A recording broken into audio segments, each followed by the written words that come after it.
Govind Nihalani, and Govind said that he's on his way. He should be here in a few minutes, so I'd appreciate it if an additional chair is put when he actually comes. Yeah.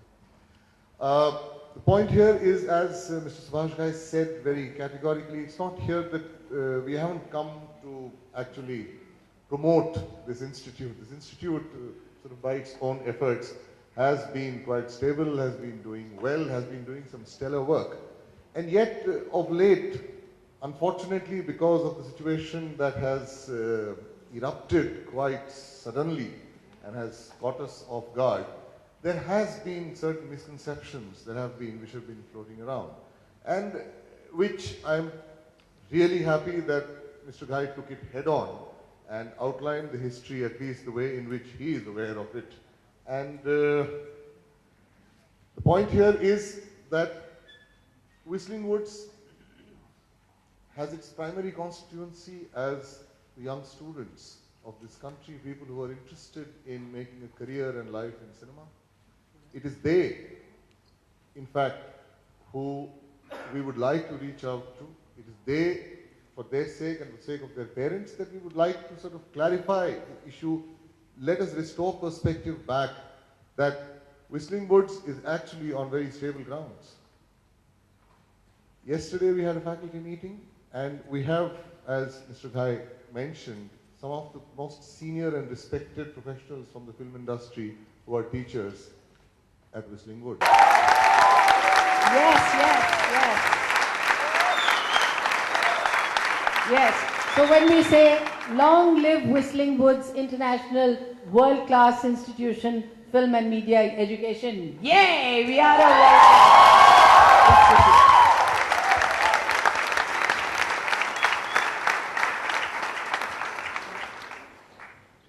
I have said this before, that I really consider myself extremely privileged, because I've had the good fortune, like Mr. Subhash Ghai, of being an alumni of the Film and Television Institute, also Ketan and several others of us.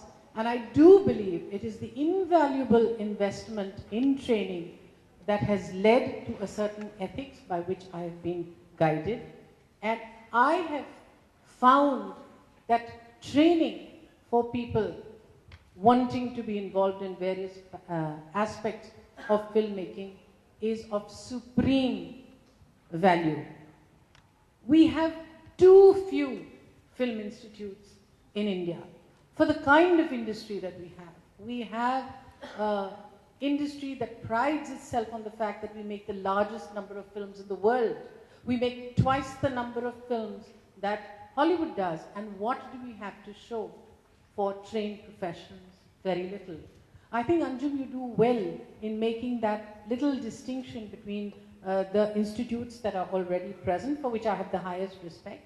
But the fact is that because Mr. Subhash Ghai comes from the main film industry, having been trained at the Film Institute and having developed all his credibility as a filmmaker because of the Hindi the mainstream industry, has done extremely well in recognizing that there was a very important space where actual proper training for somebody that regarded mainstream cinema as an extremely valuable and permanent ideal that we have. And that's why it is so important that Whistling Woods has been working for the last 10 years. And as somebody who has been there from the inception, I have seen how it has grown. I can see the energy in the faculty, and I can see the benefits of an institute that has now produced 1,000 students, of which 80% are gainfully employed in the film industry. Congratulations about that.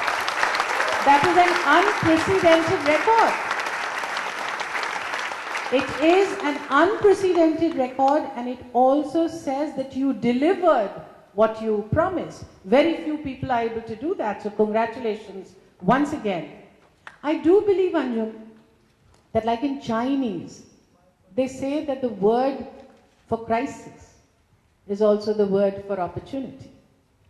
I think if we regard this crisis as an opportunity that we will take to reaffirm ourselves in the values and the ideals and the ethics that have guided Whistling Woods, If we can place our confidence in the faculty, in the investors, and tell our students, we are here to stay. Take that as a promise for us. We will find a way and we will be successful. Thank you.